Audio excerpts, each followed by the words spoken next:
ഉള്ളിൽ നീറുന്ന അനുഭവങ്ങളുമായാണ് കേരള നടനവേദിയിൽ അനർഘയെത്തിയത്. 1.25 വയസ്സിലെ അനാഥത്വം, നൃത്തത്തിൽ മിടുക്കിയായിരുന്നിട്ടും പല വേദികളിൽ നിറഞ്ഞാടിയിട്ടും മാറ്റി നിർത്തപ്പെട്ടവൾ.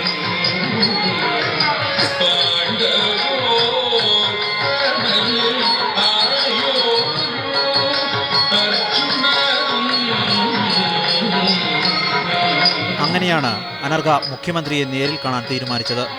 ഇപ്പോൾ ജില്ലയിലെത്തിയപ്പോഴും വീണ്ടും അവിടെയും ഒരുപാട് കള്ളക്കളികളുണ്ടായിരുന്നു.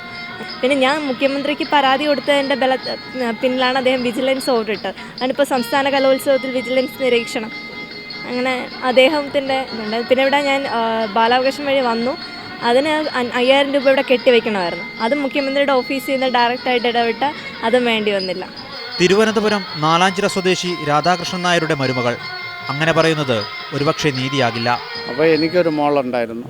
ആ മോളെ കൂടെ വളർത്തി ഇപ്പം 3 മക്കളായിട്ട് വളരുന്നു. അനഘ മൂത്ത മോളായിട്ടാണ് വളരുന്നത്. അജയൻ പേയാടിൻ്റെയും ചിത്ര അജയൻ്റെയും ശിക്ഷണത്തിലാണ് നൃത്തപഠനം. മുഖ്യമന്ത്രിയുടെ നാട്ടിലെ കലോത്സവത്തിൽ പങ്കെടുത്ത അനർഘയ്ക്ക് ഇപ്പോൾ സന്തോഷം മാത്രം. അദ്ദേഹത്തിൻ്റെ അടുത്ത് ചെല്ലുമ്പോൾ പറയാനും കുറേ കാര്യങ്ങളുണ്ട്.